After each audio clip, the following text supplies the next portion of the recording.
So one of my favorite things about getting to do this job is getting to talk with you all in real time about your money goals. So today I'm going to be answering some of your burning money questions. Now make sure to like, subscribe, and share this episode with a friend. So I went on my Instagram and I just said, hey, ask me anything, especially when it comes to money, knowing what you guys want to hear. And y'all always respond so well, which I so appreciate. Thank you. But we categorized these out because there were so many responses. Obviously, we can't get to all of them. But we grabbed a couple of themes that we saw, if you will, and took a question from one of those themes, and we put it in the old fishbowl. That's my favorite thing ever. I love a fishbowl. So let's see what it says. All right, how much should I be saving for vehicle repairs / replacement each month? So always around cars, we get some really good questions. So what I would do is average out, number one, for gas. That's where a lot of our money goes. So you kind of figure out, okay, how much do we spend on average on gas? Now, depending on your car, depending on your car's history, how old it is, how many miles, will probably depend on how much you want to put in a sinking fund. And a car is a great place to have a sinking fund. So you can use a replacement for this. Now, if you know we're probably going to need a car in the next 12 months, then that means, okay, if we're going to try to save $12,000, we need to put $1,000 away every single month towards that. Or if you feel like, yeah, we're going to have some repairs, usually ongoing, something's going to come up, maybe $100, couple $100 each month to those repairs. But the sinking fund is great because it's not that you have an actual date in mind always, but you're just putting money aside. Now, if you have every dollar, there is a place in every dollar to do sinking funds. There's also an area called goals. So goals would be more for a car replacement fund. If you have an actual date of when you need to replace a car, you can use that goals setting. But the sinking fund is awesome because you just put money away every single month. Now you have to keep tabs on it because if you put $200 and you do that, for 3 months, means you have $600 extra kind of floating around your checking account. So I always like to move that money to a savings account, separate than my emergency fund, just to know we're building up. So whether it's vacations and car repairs, this is getting more, but you have to keep tabs on it. You have to obviously be detailed. So that amount though is going to depend on your car situation. All right, next, let's go here. Okay, a single mom is making $106,000 a year with my mortgage, HOA, debt, inflation. How do I manage it all better? That's a great question. I feel like a lot of people feel like they're just like spinning their wheels financially. So everything you just named off, I just want to say, is pretty normal. A lot of people have those exact same expenses. And so what you want to do is prioritize where your money's going. And you can do this within a budget. I mentioned every dollar earlier, but it is a great place because you want to do food, shelter, utilities, transportation. Like you have to have those to survive.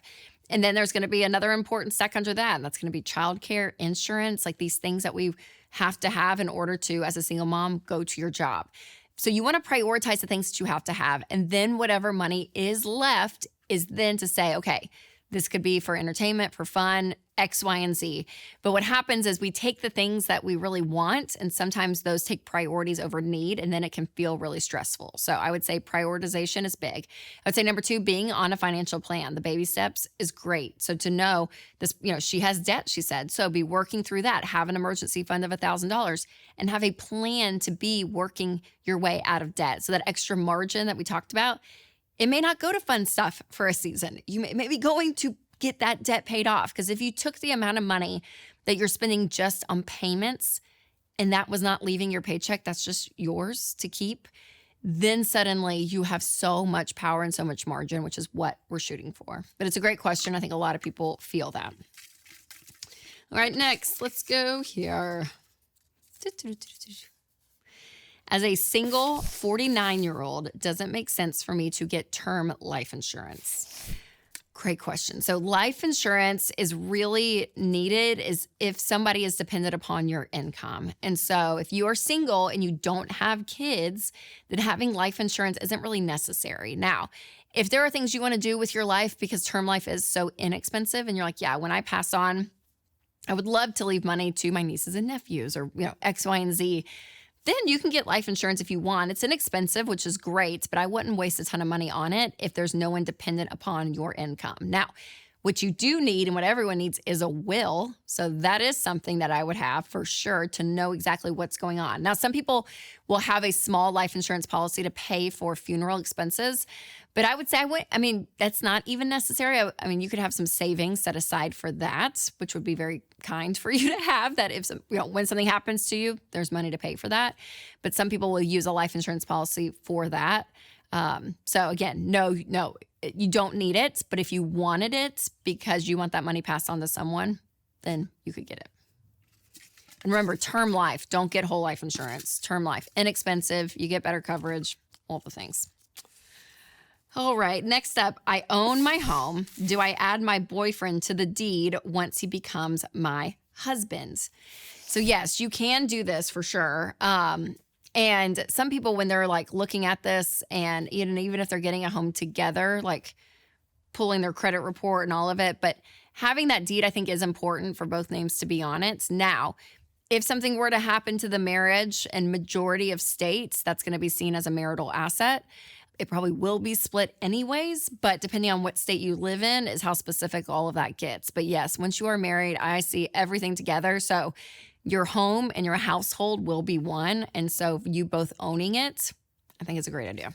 All right, before I respond to the rest of these questions, I do want to tell you about one of our incredible sponsors, Delete Me. So if you don't remove your personal data from the internet, your name, address, email, and even your kids' names will be out there on sketchy data broker websites. Data brokers will collect your data, sell it, and that puts you at risk for scams and fraud. But the good news is Delete Me removes your data to help protect you from phishing, harassment, and other online threats. Winston and I use Delete Me, and it saves us so much time and worry. So protect your family's privacy and safety by signing up for Delete Me. Go to joindeleteme.com/Rachel for 20% off, bringing your monthly cost to under $9, or just click the link in the description. All right, next, what do we have? How do you figure out how much to spend on a wedding? Oh, what a fun time in life. Well, my rule of thumb always is don't go into debt for the wedding. You don't do that. So whatever cash you have available, on average, I think the average cost of a wedding today is around $30,000 to $40,000. So that's the average. Again, you may be above average, below average, but I would not do anything like absolutely crazy where if you have a lot of savings, that you spend it all on the wedding. You may want to prioritize having some of that for a down payment on a home or, whatever it looks like for you. So it's really going to depend upon your income and always spending with cash. Now, when it comes to like engagement rings, we always say like a 1 to 2 month salary is what you could spend there. But for a wedding, it's a little bit harder to dictate because even where you live, what you're choosing could be all over the map. But just do it in cash. Please, please, please. And remember, your wedding is one day. And it's great and wonderful. And I loved my wedding. It was so fun. But your marriage is forever. So remember that. So I always say, save some of that money for therapy later. It's great. We all need it, don't we? Yes, we do. All right. Next up, is it wise to pull out my investments to throw at debt? If they are non-retirement investments, yes, I would. I would cash out everything you can that is non-retirement. So retirement will be your 401k, IRA, or Roth IRA. And if you pull money out before 59 and a half, you're going to be penalized. So it is not worth it. Keep it in there.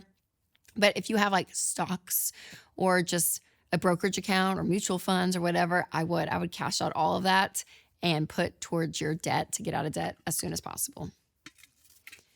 Next,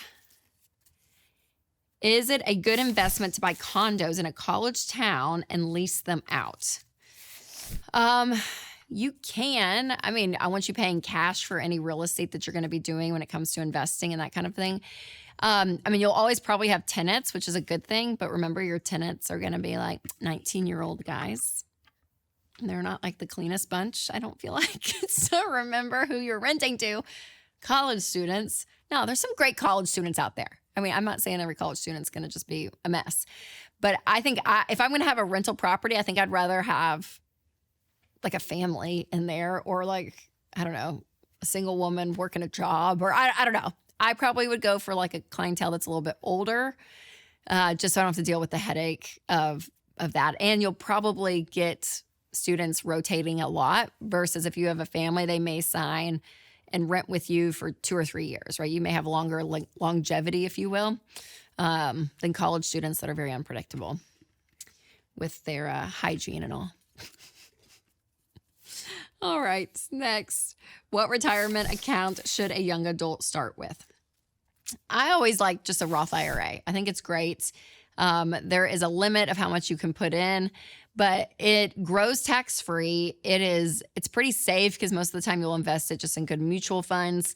It's not really confusing. You can do it easily with, other companies, even like Vanguard.